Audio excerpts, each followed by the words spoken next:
Hey guys, Zoc here. A little bit of a different video today. Of course, as you guys saw in the title, it's pretty much the first major patch of Space Marine 2. So yeah, I'm really excited to share with you guys what the patch notes are looking like. And I actually haven't even looked at this kind of thing, or the patch notes, of course. I've kind of like skimmed through it, but I didn't really look at, what kind of each, implementation was. So I really have no idea. I'm kind of going into this as a kind of like reaction. So I'm going to react to, all the kind of patch notes for the kind of first major update of Space Marine 2. So yeah, I'm really excited to, to check this out with you guys. So yeah, let's go straight into it. So it looks like he said Warhammer 40k Space Marine 2 is getting a new patch today. Fix a wide range of issues. Okay. Address crash issues. Okay, that makes sense. I know people have been experiencing some crash issues and stuff like that. Okay, so patch notes. New features. The hub sparring arena. This is one of the things I think they said for the roadmap that they were going to implement pretty early. So it looks like we already got it. New special arena on the battle barge. Available in operations in Eternal War game mode, where players can complete or compete in friendly PvP with the players in their squad. That sounds really fun. I'm actually pretty excited to try that with my friends. Ultra-wide support for PC, it's great. Private mode for operation mode. Okay, that's cool. Pretty cool thing. I feel like, we could have gone without that, but hey, adding it definitely doesn't hurt, and I'm sure a lot of people would like that as well. Added what's new and message of the day. Okay. Added option to reset custom color presets. Interesting. Gameplay and balancing tweaks. The marking tool has been updated. Improved responsiveness and comfort of social wheel control with a mouse. Disabled unnecessary objects do not require highlighting and worked poorly with it. Several minor bug fixes. Okay. Power fist damage for fully charged attacks has been greatly increased. Okay, so I actually have heard that the power fist is a little bit underpowered, so I'm happy to see that it got a little bit of a buff there. Looks like we're gonna kind of get into the nitty gritty right now, so this is kind of the more important stuff here, guys. Heavy plasma, base ammo increased by 5, okay. Blast damage radius increase, okay. Overheat per shot drastically increased from 50 to 30 for charge shots. It looks like you messed some of the words up in this article here. And from 20 to 15 for base shooting. Base damage slightly increased by 10%. Okay, so it looks like the heavy plasma gun got a little bit of a buff too, which is good because I think the plasma guns are a little bit underpowered right now. Med stims restore contested health in addition to actual healing. Wow. Okay, so that's actually really big. Now that the med stims can kind of give you health, so say if you're taking a bunch of damage, say you just like lost like half your health bar, but obviously if you guys know with the contested health, you have that like white bar of health that you're slowly going down. Unless you stim yourself, you can get all that health back. So that makes the med stims a lot better. So this is gonna kind of make every single difficulty of the game a lot easier to do. I think it's a good change. I think it's going to be a lot better for players who are not as well like kind of versed in video games in general, who aren't just good at these type of games. I think it's a pretty good change because the substantial difficulty is pretty substantial. The ruthless difficulty is going to definitely be a little bit easier with that now, so I'm pretty happy about that change overall. The auxiliary grenade launcher ammo cannot be refilled with ammo boxes and cannot be refilled from the infinite ammo cache. Wow. Okay.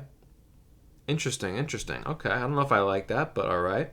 Maybe and cannot be refilled. I really doubt. Maybe he messed this up because I really doubt that you can't get the ammo for your grenade launcher from the infinite ammo cache. I don't know, but I guess we'll have to see in game. Campaign difficulty. Okay. Enemy aggressiveness on veteran difficulty in campaign decrease for better single player experience. Interesting. Okay. I'm actually playing the campaign on my channel right now in the veteran difficulty. It's been tough actually. Like I think I've only died maybe 2 or 3 times. I would say I'm a pretty good gamer, and the veteran difficulty, it's a veteran difficulty. I like how it is in terms of the difficulty. So. Enemy aggressiveness being a little bit more decreased, okay, is what it is. Players' health on veteran difficulty in campaign is slightly reduced to compensate for AI aggressiveness and armor management updates. Okay. Kind of coinciding with that thing right here. The thing I fear about this is that because, I just woke up this morning just to, see what's going on with this update, just so I can get this video out quickly. But the thing I'm fearing most about this is that I don't want them to nerf it so much into the ground and we get the same situation we got with Helldivers, because I know for the Helldivers community, they nerfed a lot of stuff into the ground basically, and it just made the game not unplayable, but a lot less player count obviously, and people were unhappy with those changes. So I think overall the fixes are good fixes so far actually. I don't think it's too much of a hindrance to your gameplay. I think it's going to be better for more general players of the game, so I'm definitely really liking these changes so far. Okay, bots. Okay, this is going to be an interesting or really important section here, because the bots are good in terms of reviving you, but in terms of killing the enemies sometimes, and other, some things that might happen with the bots where, it can just kind of get out of control. This might be a really, really good change, hopefully, here. Various inhibiting restrictions were lifted, allowing bots to be more helpful and effective, okay, while still not beating the game for the player. Okay, I like that. Bots will now help focus firing Xanthorps when the player attacks them. Ooh. Okay, now that they said that, I'm pretty sure, I feel like I've noticed that before, that they don't shoot the Xanthorps. Those are the flying things that usually come in pairs of 2, and that kind of shoot those green beams at you and stuff like that, and the green, balls of, I don't even know how you explain it, the green balls they shoot at you, those guys. So that's interesting. Heavily ease restrictions on bots finishing up enemies instead of leaving them for the player to reduce annoyance. Okay. All right. Yeah, that's good. Because I do know that they do execute the enemy. Not every time, but they do sometimes. And usually I feel like they should just leave it. Just because, if the enemy is going to be executed, you'd want to execute him so you can get the armor, rather than, the bot just executes him and you can't really gain anything from that because he just took your kill from you, basically. So I do like that change. Bots are now allowed to help with gargoyle objectives. Okay, interesting. Fix a variety of bugs. If bots getting stuck, good. Fix a bug where bots can run out of ammo on weapons without a magazine. Interesting. Okay, so that's a good fix. Operations mode, probably the most hyped game mode right now. Tweaked AI director and spawn rules of chaos enemies and operations mode. Okay, I haven't really noticed too many of problems right there, but all right. Max number of Tzangors with shield on the arena, at the same time reduced from 10 to 4. Max number of cultist snipers in the arena, at the same time reduced from 10 to 3. Okay, so it looks like they're reducing some of the enemy numbers here. Rubik Marines, same thing with the bolt guns. Rubik Marines with the warp flamers from 4 to 3. Okay, I like this. I like these changes. Pretty solid so far. So just getting a little bit less, of an overwhelming force with the Chaos Space Marines, because it did get a little bit much when they had the flamethrowers. Those shits would just destroy you. You have to just be basically constantly dodging, and it's fun to dodge at some point, but like at what point do we have to just like keep dodging to basically survive? Like, it's, I don't know, but I do like these changes so far. Perfect Parry has been updated. Now restores armor for killing minors, not only for countering their special attacks. Okay, that's good. Regarding block and fencing weapons, a bug has been fixed. Perfect Parry window for fencing weapons now has 20 frames window for perfect parry and 10 frames of vulnerability at the end of the animation, instead of 30 frames of perfect parry for full animation as is what intended originally. Wow. That's one of the best, honestly, changes so far. So it's actually making the perfect parry a little bit more difficult to get, which I actually like, because obviously so far it's been mostly buffs and really, really good fixes. So I like that change. It's making the perfect parry a little bit more difficult. Assault class. Okay, this is pretty important because the assault class is definitely a little bit lacking right now. As we saw, they buffed the power fist, so I'm happy with that. It's obviously a buff to the assault class. Base ground pound damage increased by 30%. Wow, I really like that change. The ground pound damage was a little bit lacking, I would say. Now, I actually haven't used the assault class too much. I think I have maybe a green or purple hammer. I'm not too sure. But yeah, it was still a little bit lacking in the damage for sure for when you did the ground pound and went up in the air. So I like that change a lot. Overall, really good so far changes. Armor boost drops from destructible crates are now less common. Good. Okay, so like you could see how what they're doing there. They're putting some buffs in, but they're also putting some nerfs into some things in the base game, which I really like here. This is what I was hoping for, guys. Okay. PvP improved player spawn system. It should make spawn killing more difficult. Okay, I like that because actually when I did play PvP, which I haven't played much of it, but when I did play it, I did notice that you would get spawn killed a lot. So I really like that fix right there. Reworked Vanguard's grab the launcher in PvP. Instead of full stun, it will now stagger enemy and will slow him down drastically. Okay, I actually like that.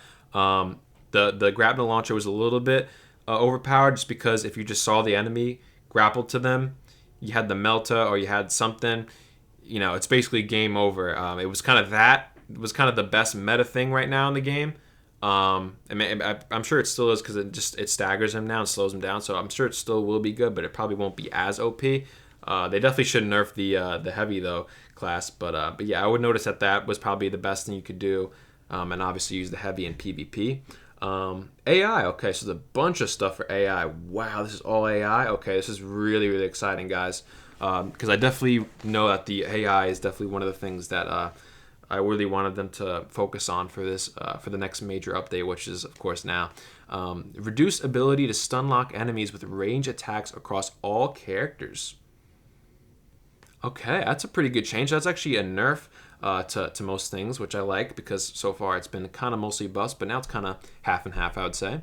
Accuracy of range enemies is reduced when attacking from off screen. Ooh, I like that.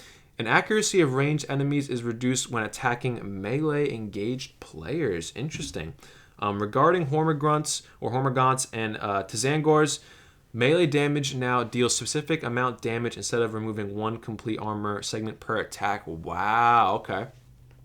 I like that. Yeah, one complete armor segment per attack, it can be a lot, I'm sure, in certain situations, especially if you're playing Ruthless. But yeah, I'd say that's a pretty good change. It depends how much damage it's doing. I hope it's not doing like a little bit of damage.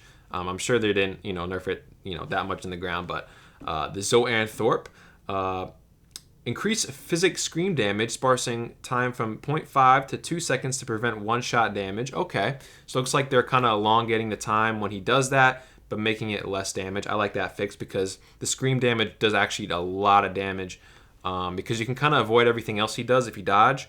But if he hits you with that scream, and if you're low health, you might be, effed. Psychic scream damage reduced from 11 to 8. Okay, so that's the damage. Yep, they decreased it. Psychic scream effective range. Okay, they reduced the range. Yeah, it was a little bit too much of a range for that. So I do like these fixes right here. Psychic scream cast range is reduced by 10 millimeters. Okay. Termagant. Fleshbore spray attack damage reduced from 1 to 0.5. Okay. Flashbore spray attack damage reduced from 0.3 to 0.1. Okay. Tyranid Warrior with Devour projectile damage reduced from 0.9 to 0.6 per projectile. Okay. All right. Rubik Marine with Warp Flamer. Okay.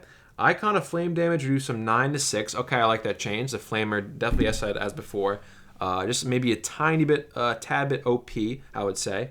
Flamer burst damage reduced from 6 to 4 per shot. Okay. Flamer shooting damage reduced from 6 to 4 per projectile health reduced by 10%. Okay, so just a general kind of nerf with that Warp Flamer, which I'm happy about. Rubik Marine with Bolt Gun. Spray attack damage reduced from 1.5 to 1. Precise shot attack with Ren Indicator. Damage reduced from 4 to 2 per projectile. Reduced frequency of teleports used to disengage players and make them less annoying to fight. Health reduced by 10. Okay. Yeah, I like this. Really good changes so far. Tazanga with Shield, HP greatly reduced. I like that. Carnifex Rage Phase updated. Carnifex becomes faster and more aggressive. Ooh, I do like that. The Carnifex was a little bit lacking, I would say. He wouldn't really, he'd rush at you sometimes, but he wasn't that, I feel like, aggressive. Being that he is such a hulking figure, this hulking beast, I feel like he definitely should have been more aggressive. So I really like that. Taunt frequency reduced. Okay, so that's good. He's not just taunting. Fixed a bug where his Cone of Thorns attack wouldn't fire projectiles. Okay, I haven't got that bug, but that's good. The Hive Tyrant. Health slightly increased. Okay. So it actually looks like they're buffing the bosses. I like that, making, mostly a little bit of the kind of general enemies a little bit weaker, but making the bosses a little bit more tougher. I actually really like that. Resistance to explosive and melta weapons increased by 20%. Ooh. Okay, so, the Melta and the explosives on the Hive Tyrants aren't going to be nearly as effective now. So that's good to know. Customization, okay. We got some customization stuff in here. There's a bunch of stuff in this update, guys. Really, really exciting stuff. Fixed icon color from the Administration Gray, Auric Armor Gold, and Celestia Gray colors. Okay. Haven't encountered anything like that. Fixed several issues with the default colors being wrong on some chapters. Okay. Vanguard Relic Right Grieve part now requires 29 victories instead of 36. Okay. Always good for, kind of less victories. Added a color pattern called Greaves pattern, allowing the player to customize bottom and top half of the legs separately. Ooh, that's a nice change. I like. So you could, looks like you guys could see it right here. You could kind of change the color of this and this, and instead of it just being the full leg color that you can only change. So I really like that change. Yeah, that's really good so far. Maps. Fix several issues that were preventing players from progressing within some levels. Okay, that's good. Fix a lot of minor collision issues. Good, because I think one of my friends that I was playing with did get a collision issue where I think it was on the Helldrake map where he got stuck behind one of the things that you're supposed to hide behind when the Helldrake spits out his fire. So I really like that change. Tweaked dust storm in, density and duration and ballistic engine operation. Very, very, very good fix. Yes, I encountered this a lot. I'd be doing the ballistic engine operation just to get, purple things for the substantial difficulty, which I have a video on my channel if you guys want to check that out. I just noticed that it was just too, it made the map worse, basically. It was just too much dust storm. It was too dense. It was just too much. So I like that change. I like how it's, a map that has these things in it that have these, dynamic events in it, like these weather events. I think they should definitely continue that, but for that particular case, I do like this change. Tweaked Helldrake fire timings on the bridge and reliquary operation. Okay, good. Trials can now be accessed via Hypnomat and Armory. Okay. General fixes. Fix the bug where changing loadout mid-operation will restore your health. Okay. Yes. Okay. So actually, it's funny. I will admit that I have used this maybe once or twice. So yeah, I'm actually happy that they got rid of that bug. Improved jump pack ability responsiveness. Okay. Fixed several issues in trials. Fixed a bug where in some rare cases controls would stop working after performing a finisher. Okay, I didn't experience that. Fixed a bug where player does not receive armor data from Hellbrute spawn from Chaos Portal. Okay, that actually I might have experienced that. So that's good that they fixed that. Fixed a bug that caused Vanguard's Adrenaline Rush perk description to show 1% instead of actual 10%. Okay, interesting. Fix announcer spam in Eternal War mode. Okay. Fix multiple ways of duplicating ammo in operations mode. Okay, good. Fix a bug where grapnel launcher would get canceled if overlapped by small geometry. Interesting. Fix a bug where tactical perk Emperor's Vengeance did not work with Plasma Incinerator. Okay, I haven't experienced that. Fix a bug where several weapons could restore more than actual contested health. Okay, that's very good. Yeah, the Melta would do that, as you guys probably know. With the Melta rifle for the heavy and the Vanguard and tactical class, it was very, very overpowered because it was able to basically heal, above the contested health. So really, really like that change, making it so it's going to make the game a little bit more tough now. I really like that. Fix several issues that were causing loss of saves. Fix an unidentified voice at the end of the story that was assigned to the wrong character. Lots of minor UI fixes and improvements. Lots of minor animation fixes and improvements and localization fixes. Wow, guys. So this is really, really... This honestly, me reacting to all this now, this really honestly exceeded my expectations. This is really, really good update. And it gives me a lot of hope that this Space Marine 2 game is going to have a really, really bright future, at least for hopefully the next 2 to 3 years. I really hope it goes maybe even more than that because personally I'm loving the game. I hope you guys are too. If you're watching this, I'm sure you're loving the game as well. I hope you guys are happy about these changes because I sure am. So thank you guys for watching this video, and Zoc out.